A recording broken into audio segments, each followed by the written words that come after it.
Are aliens real? They're real, but I haven't seen them, and they're not being kept in, what is it? Area 51? Area 51. There's no underground facility. Barack Obama said that aliens are real. Have you seen any evidence of non-human visitors to Earth? Well, he gave classified information. He's not supposed to be doing that. You know? So aliens are real? Well, I don't know if they're real or not. I can tell you he gave classified information. He's not supposed to be doing that. Well, he made a big mistake. He took it out of classified information. No, I don't have an opinion on it. I never talk about it. A lot of people do. A lot of people believe it.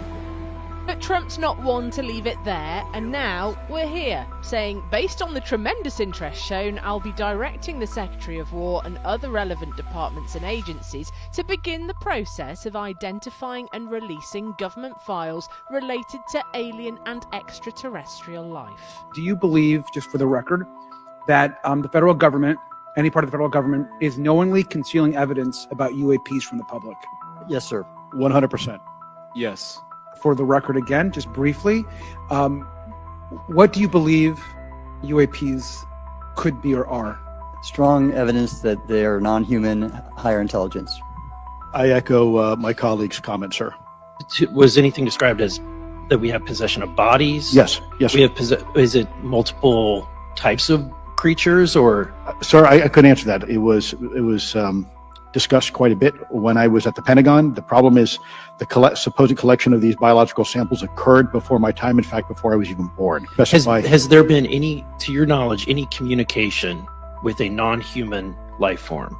I would say definitively yes. He asked me point blank, have you read your Bible lately?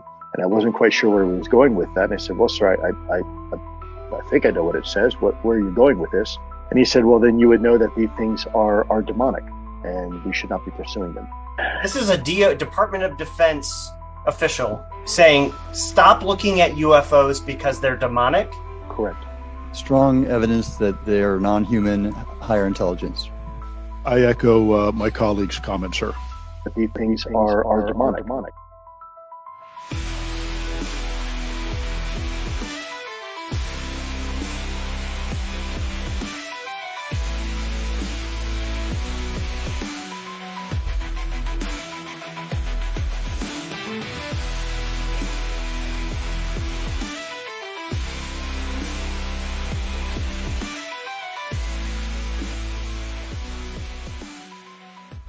If you've got this gut-wrenching feeling that something big is about to happen, there's a reason.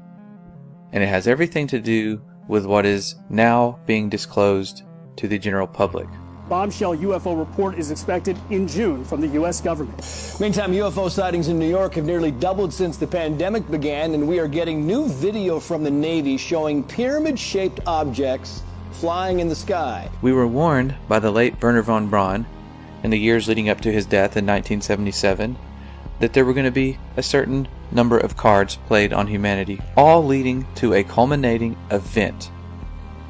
Now everything Wernher von Braun warned us about has come true, except for what he called the final card that they were going to play on us, and it has everything to do with UFOs.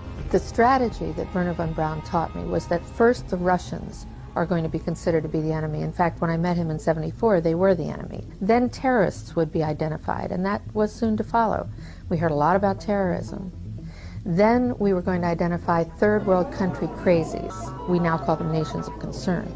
But he said that would be the third enemy against whom we would be needing to build space-based weapons. And the next enemy was asteroids. This new one you're tracking, how big?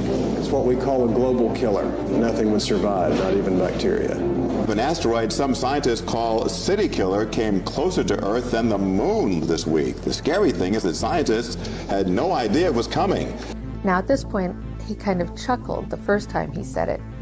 Asteroids, against asteroids, we're going to build space-based weapons. So it was funny then. And the funniest one of all was against what he called aliens, extraterrestrials. That would be the final card.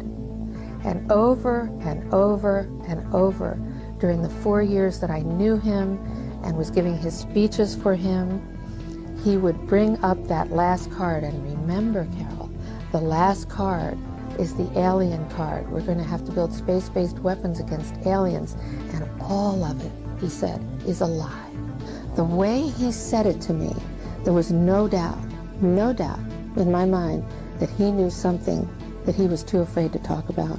Can you tell us, have unidentified flying objects been seen? Well, sure. We have lots of reports about what we call unidentified aerial phenomenon. Just a few days ago, the Pentagon confirmed that a 2019 video of a UFO sighting is actually real. It was a UFO. Very importantly, I'm hereby directing the Department of Defense and Pentagon to immediately begin the process necessary to establish a Space Force as the 6th branch of the armed forces. That's a big statement. Perhaps we need some outside universal threat to make us recognize this common bound. I occasionally think how quickly our differences worldwide would vanish if we were facing an alien threat from outside this world.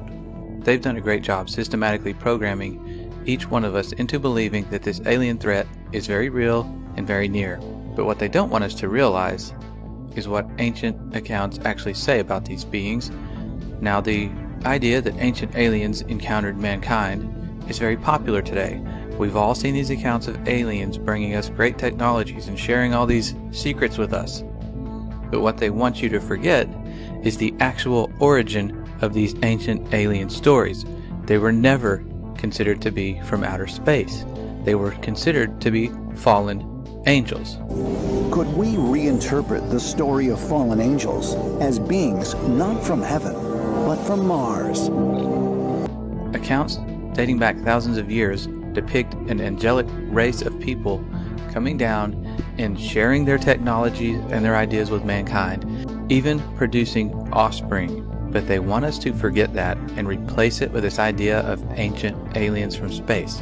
And they have to, because that's the only way this deception is going to work, is if we don't understand what's going on. Now, if we look back at the origin of the modern alien abduction era, we'll see that it has a very demonic undertone. And look at this character right here, Aleister Crowley.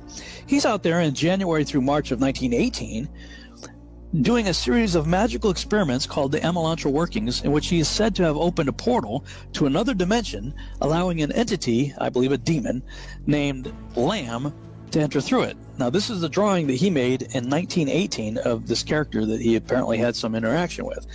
You know, if you look at this picture, it's curiously similar to something we might call an alien gray today in pop culture. So, you know, it doesn't take a whole lot of research on this character to realize he was into some really, really dark stuff. So why did I bring this up? This is, 1918 time frame. Well, you have this character who's very much a part of the early space program, Jack Parsons, who was basically a disciple, practically an heir apparent to Crowley and all of his activities. Well, supposedly, Crowley's portal was further enlarged by Jet Propulsion Laboratory founder and rocket fuel scientist Jack Parsons. Okay, this is the guy who was one of the founding members of JPL. It was a big part of NASA and the space program.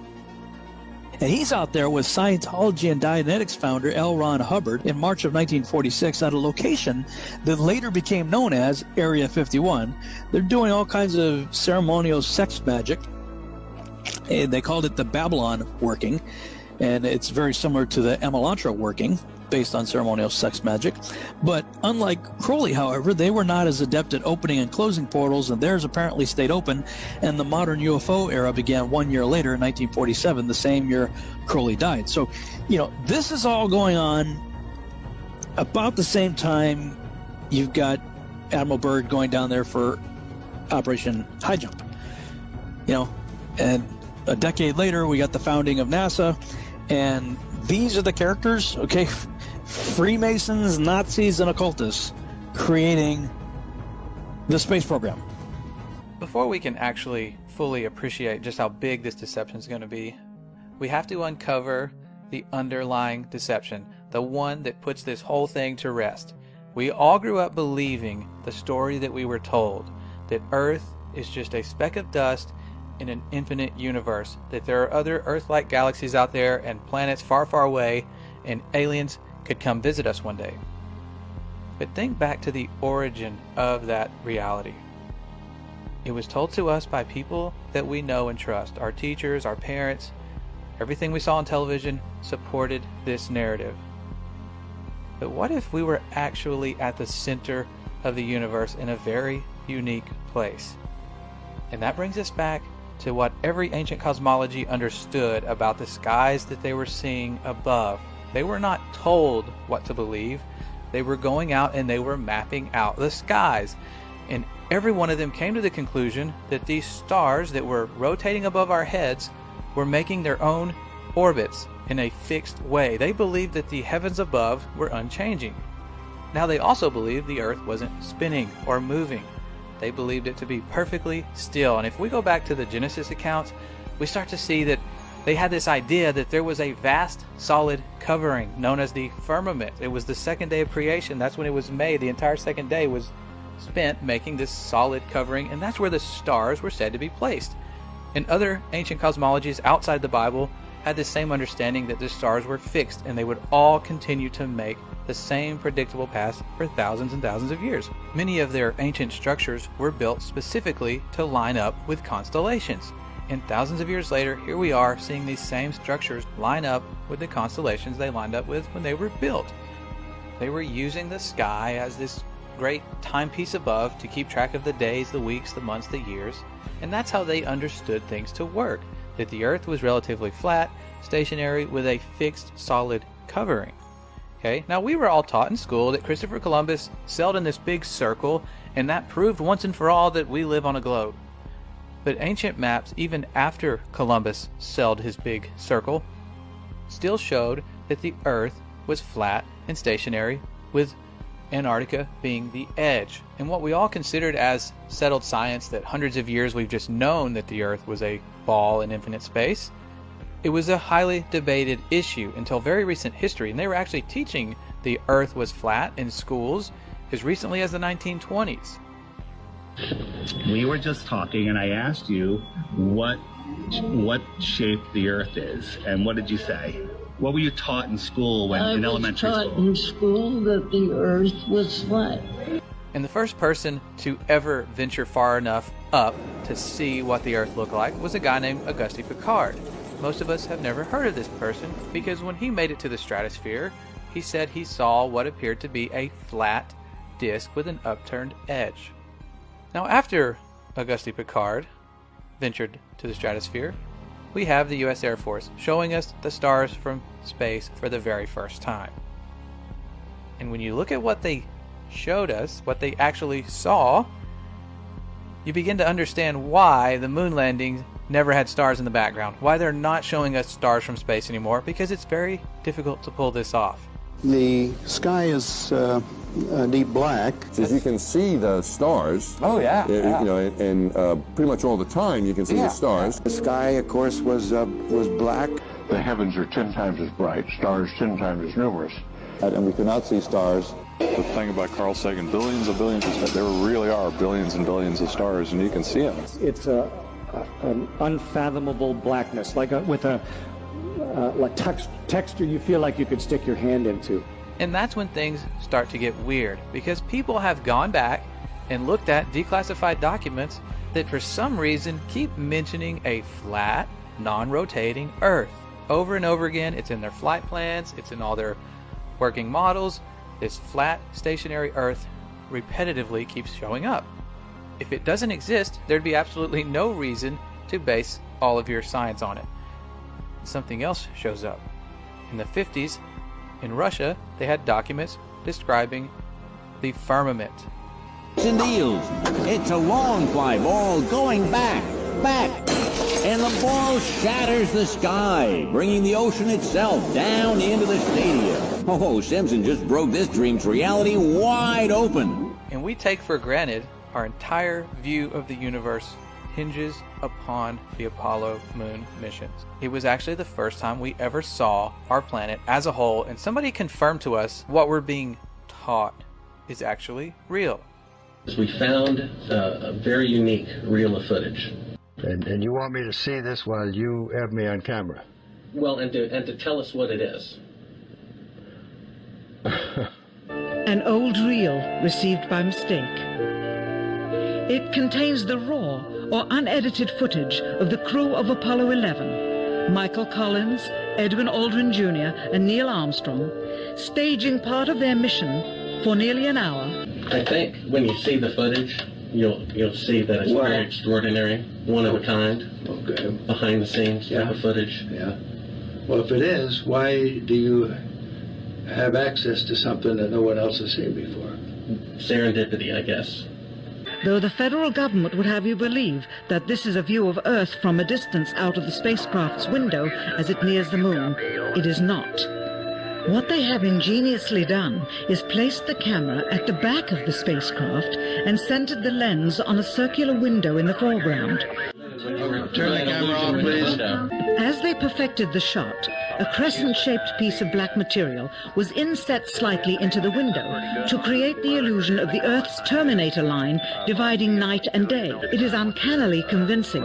If you show this publicly, you're open for a lawsuit. Here is the diffused work light that they used to see camera controls, but not throw light onto the spacecraft's wall.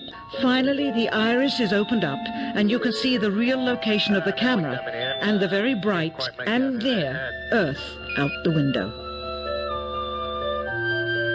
You're talking to the wrong guy. Why don't you talk to the administrator at NASA? We're passengers. We're guys going on a flight. Now maybe we could say they faked the moon landings. But what about every single space agency after this? We're putting our trust in people to be honest and show us exactly what they're seeing. They would have no reason to lie about going to space, being on a space station. But that's where things start to get even weirder, because we're catching them making big mistakes. They're having CGI glitches. Their wire harnesses are not working correctly. If you do enough searching, you will find clip after clip of NASA fails. These people messing up in the middle of what's supposed to be a live feed, because even with the best technology, things screw up.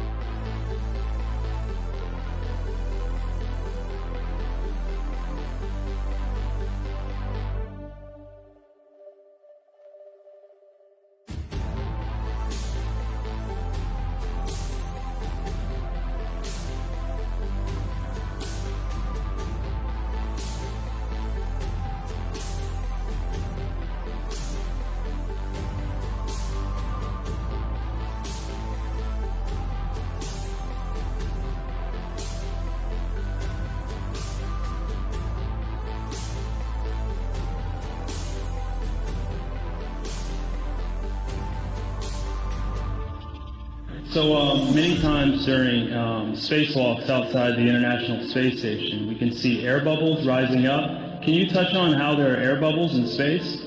Can you be more specific? Air bubbles? So yeah, like a lot of times during the footage, the NASA footage, you can see bubbles coming up out of the helmets or kind of from underneath you. How do you explain bubbles in space?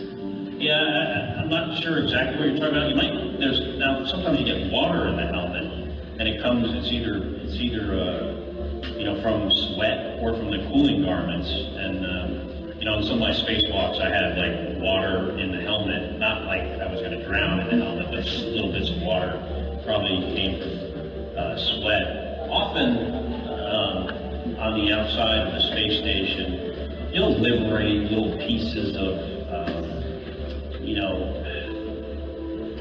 it's a really harsh environment out there, and the outside of the space station gets beat up pretty good. And sometimes, you'll see just little flecks of paint or something that you might have disrupted floating away from the suit. And, that's generally what that is. I've never seen any kind of air bubble anywhere. Yeah. Could it be that you're filming in an underwater pool and you're not really out there?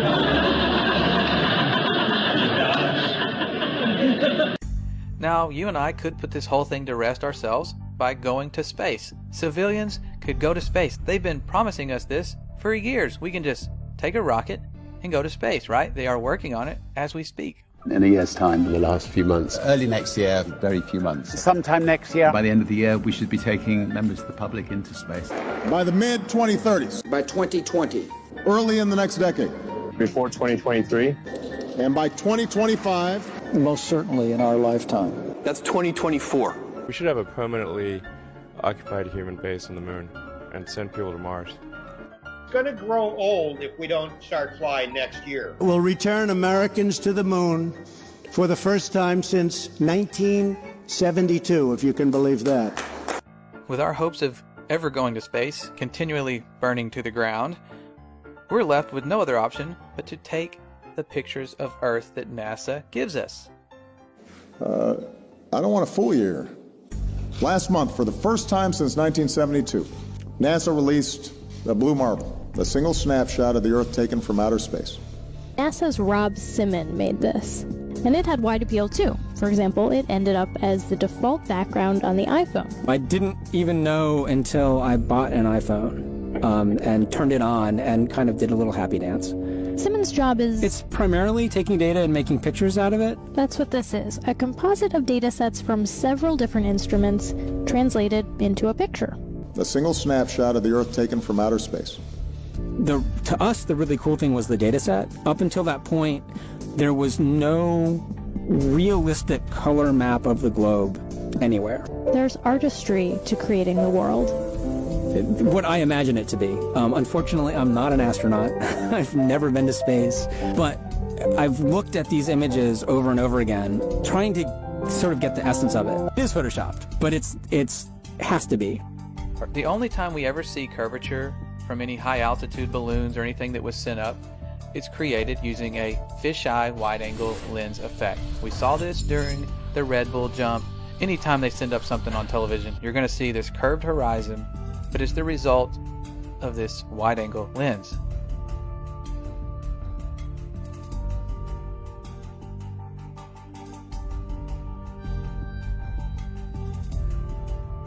If you send up a non-fisheye lens to the highest height, no matter how high you go, the horizon always rises to your eye level, and it's always perfectly flat.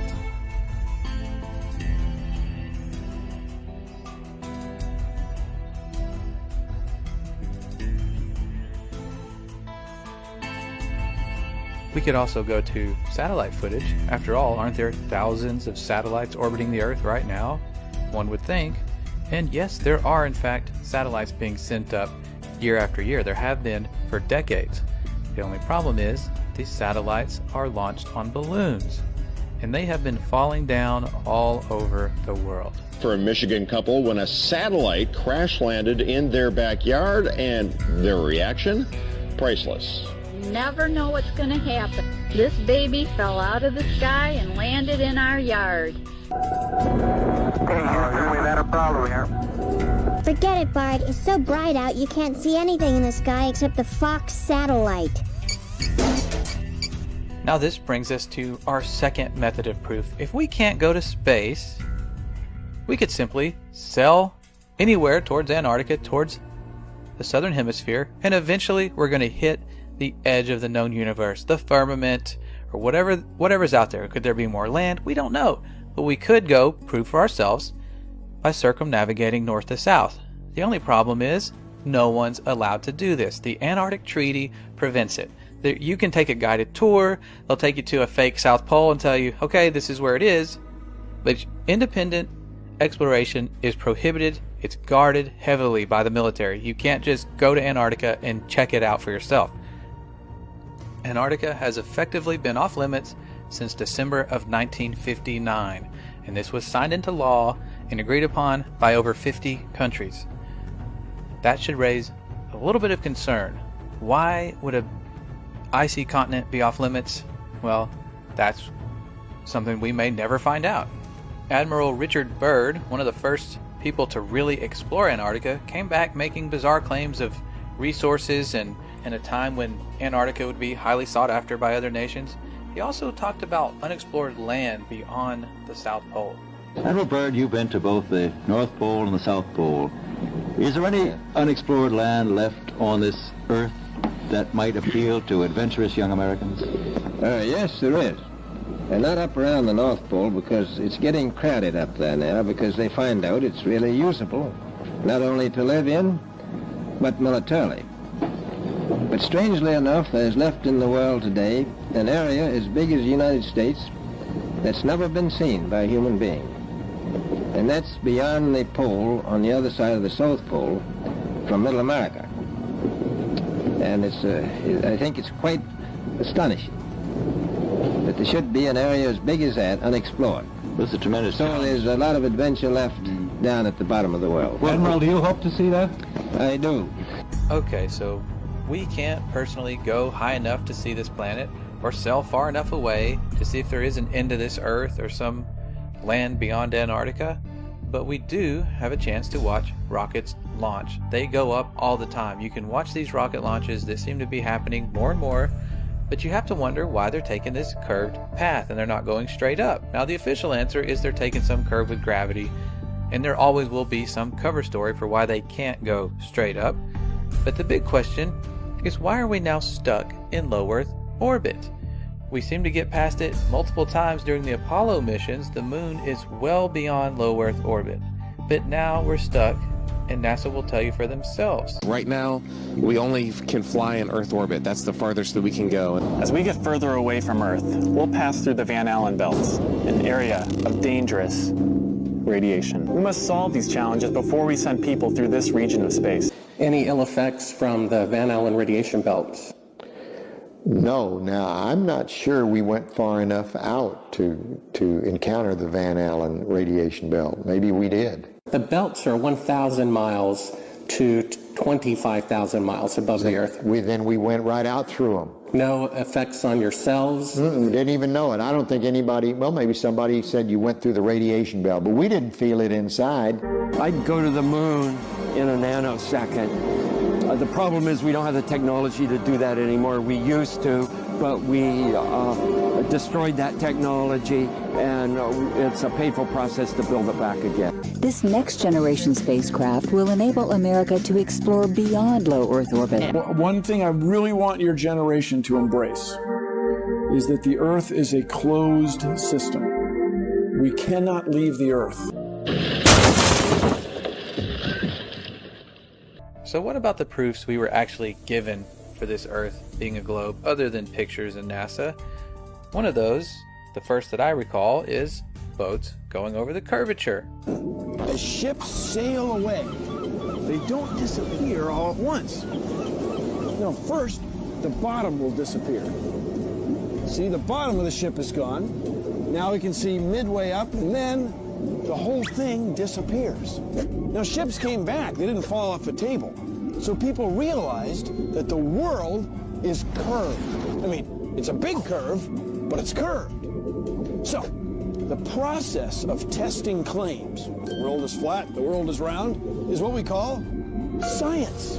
Now, if you have a claim that can't be tested, that's what we call pseudoscience. The difference between pseudoscience and regular science is whether or not you can test it. The flat Earth, well, that didn't stand up to tests. The round Earth did. Extraordinary claims require extraordinary proof. The world is round.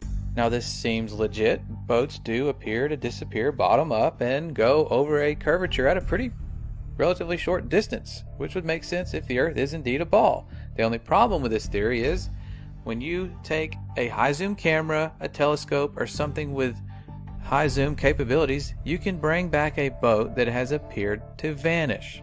All right, we have optical limits to how far we can see certain objects. Not to mention atmospheric lensing. Your atmosphere will act like a lens. And you can test and repeat this on a very flat surface with a camera yourself. You will see objects appear optically to disappear bottom up, just like they're going over a curvature, but you can demonstrate this on a flat surface. It's testable and it's repeatable. Science. Another big proof we were given was our sun, which it does appear to be going over the curve of the Earth, and we're told that's because we're falling backwards because of our rotation as we orbit the sun. But once you realize the sun is a local light, it's the exact same size as our moon above. That's why they line up perfectly on an eclipse, it's not because of the coincidence that one's just 400 times larger but also 400 times farther away. It's a much closer light and it's much smaller. Now you would think, because of all the false models we're given of this flat earth theory, that it would just always be daylight or you should always be able to see the sun. But it's much closer and much smaller, so when it moves away from your line of sight, it follows the known laws of perspective. And it has to follow these laws because as objects that are, even if they're high up, as they get further away, they appear lower and lower, and eventually you're going to see it vanish due to perspective and the fact that our atmosphere isn't transparent. It might be clear for certain distances, but eventually everything's going to fade out. You can find time-lapse footage of the sun doing just this. You can see it, and then all of a sudden it fades out and appears to vanish. That's because it is traveling through an atmosphere that is not transparent 100%, and it is taking its local light with it.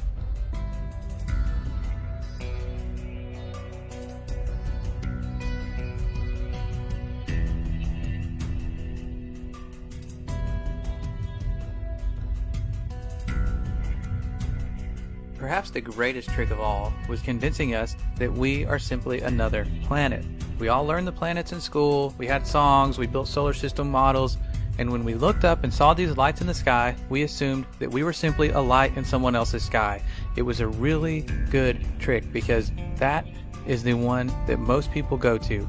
How are we not round if other planets are round and we are assuming these lights to be other planets? But when they send us these images of other planets, you have to read the fine print and wonder why they rely so heavily on CGI.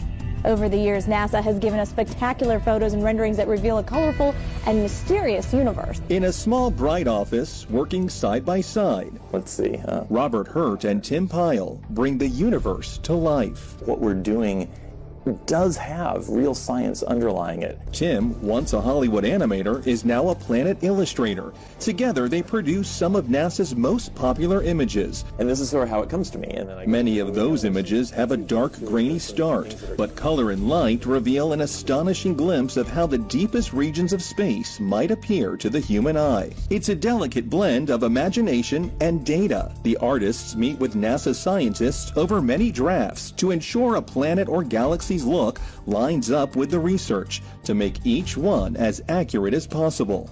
I love the challenge. It's kind of like a puzzle to me of trying to create something that looks really cool within the restrictions that were given by the scientists. It can take days, even weeks, to produce just a single image. The dazzling final results, enough to keep us all dreaming of the final frontier for years to come.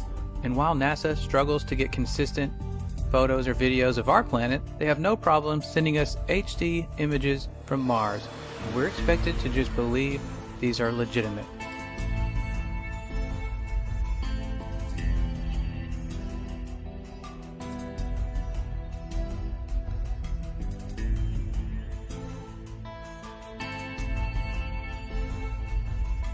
Now there is one final thing we can do. Given the known circumference of Earth, we could simply measure these things for ourselves. And people have been doing this. They have been going out over large bodies of water and large areas of land and measuring to check for curvature. And what we have found simply is that we see too far. We see far, far beyond what the globe math should allow us to see. The current record holder for the longest line-of-sight photograph captured mountain ranges that were 275 miles away. They should have been at the given height and distance nearly 4,000 feet below the line of sight. This is from Joshua Nowicki, and what you're seeing here is a mirage. We typically would not be able to see this from the Lake Michigan shore. We talked about this last night. Conditions are right on the lake that we're actually seeing a mirage. As we find ourselves on an Earth much different than we ever imagined, it brings us back to this upcoming deception, this final card, and what it's truly all about. We are dealing with a huge, probably the most important deception on humanity. What I'm telling you is there's a cover-up about disinformation, and has been, by the top researchers that you people rely on to hear the truth from. Over the next 10 years, I have now worked with over 400 cases of people that have been able to stop the abduction experience in the name and authority of Jesus Christ. These are entities masquerading as high technological aliens, but they can be defeated by one name. And I saw 3 unclean spirits like frogs come out of the mouth of the dragon, and out of the mouth of the beast, and out of the mouth of the false prophet. For they are the spirits of devils, working miracles, which go forth unto the kings of the earth and of the whole world, to gather them to the battle of that great day of God Almighty. A new world order. A world where the rule of law, not the law of the jungle, governs the conduct of nations. When we are successful, and we will be, we have a real chance at this new world order. A new world order. A new world order. A new world order. There's no way for us to know exactly where this alien deception is heading, but one thing is for sure, we are witnessing the fulfillment of prophecies in Scripture that told us we were going to eventually head to a one world government. A great deception is coming. We can count on it, and we have to return to the power of the one who put us here, the one who is going to have the final say.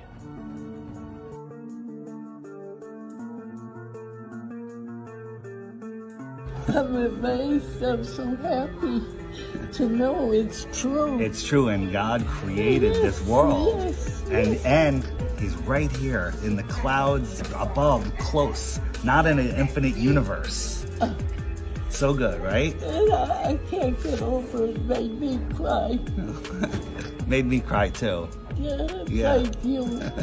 Thank you. All right, Ruth, give me a hug. Here we go. I need it. Pan tam był. Czy Ziemia rzeczywiście jest kulą zawieszoną w kosmosie? Jest płaska. Tak jak oczekują i nie spodziewałem się co prawda tego pytania, ale zapewniam pana, że jest płaska. It's the best flat earth proof right behind me. This is what you have to believe in if you believe in the ball. You have to believe that you're spinning faster than the speed of sound, that you're orbiting 66,000 miles an hour, which you can't even fathom that speed, while you're chasing the sun at 500,000 miles an hour, while the whole system is moving sideways at 1.2 miles an hour, right? And all of this is happening, okay? And how it started to happen is ridiculous, but while all of that is happening, this happens. Okay? Oh, dude, you got some great images. I love it. He came prepared. This is the Earth. This is water at large bodies of water at rest lay flat.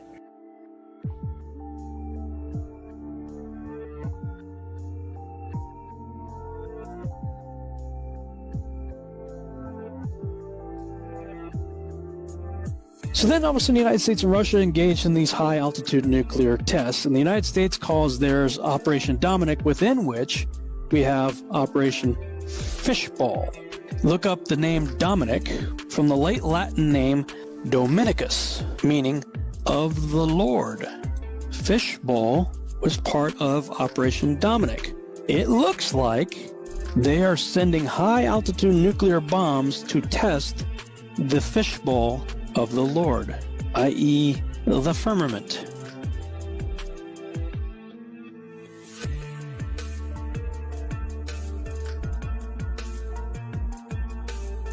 You can tell it's real because it looks so fake, honestly. I was talking with a gentleman from Belcom, and we were discussing the lie. Everything he was telling me was different from what we were being told was the truth. And at one point I asked him, I said, man, you guys, you lied about a lot, didn't you? And instantly he said, no, we didn't lie about certain things. We lied about everything. None of it was true. And also when we, against the orders of President Truman, when Allen Dulles brought in all the Nazi scientists and so forth, they went to two places. They went to CIA and they went to the National Aeronautics and Space Administration, which in our world we call it not a space agency. And as Kathy O'Brien has said so clearly, that's where the bulk of the mind control has been done. The spacesuit has replaced the cowboy outfit of an earlier year. and the dream of a rocket trip to some distant planet has outdated the old-fashioned desire to fly a plane around the world. So you spin, when you spin pizza dough, it kind of flattens out. Yeah. Gets wider in the middle, and so Earth, throughout its life, even when it formed, it was spinning, and it got a little wider at the equator than it does at the poles. So it's not actually a sphere, it's oblate, and officially it's an oblate spheroid. That's what we call it. But not only that, it's slightly wider below the equator than above the equator. A little chubbier. Yeah. Chubby's a good way. It's like pear-shaped. Check this out. This is from Taiwan to Los Angeles, and Hawaii's out there kind of in the middle. Right about here, there was a medical emergency. Where would you land if you were the pilot? Hawaii. Right, or maybe go to Los Angeles. Instead, they went all the way up to Alaska. What? Why did they go to Alaska? The answer is because this is the route. Taiwan, oh shit. Emergency, Alaska. Hawaii is all the way out here. This is the actual route that they take. He has called them the Galactic Federation of Aliens, and he says President Trump is aware of the existence of these aliens and had been on the verge of revealing their secrets, he claims, but was asked not to do so by the Federation in order to prevent what he calls mass hysteria. Well, the retired general says the US and Israel have kept it from the public because, quotes, humanity isn't ready and the aliens don't want to reveal themselves until humanity can evolve, he says, and understand what space really is. Because space is the world's newest warfighting domain. Space is a warfighting domain. The next warfighting domain. Space is a warfighting domain.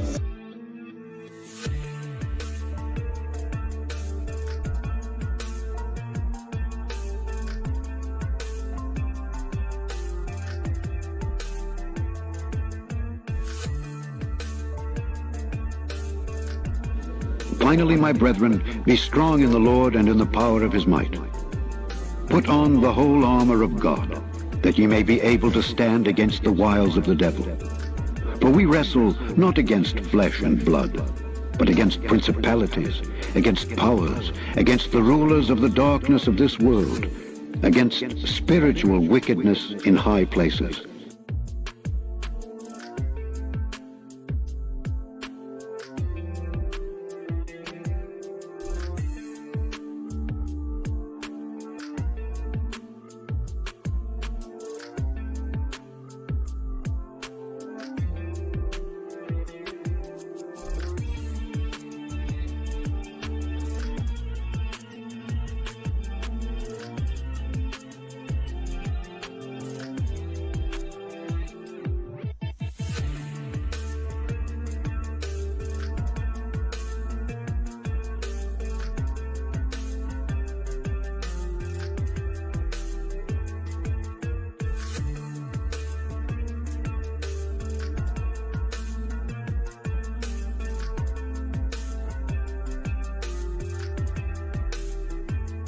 And the stars of heaven shall fall, and the powers that are in heaven shall be shaken. And then shall they see the Son of Man coming in the clouds with great power and glory. And then shall he send his angels, and shall gather together his elect from the four winds, from the uttermost part of the earth to the uttermost part of heaven.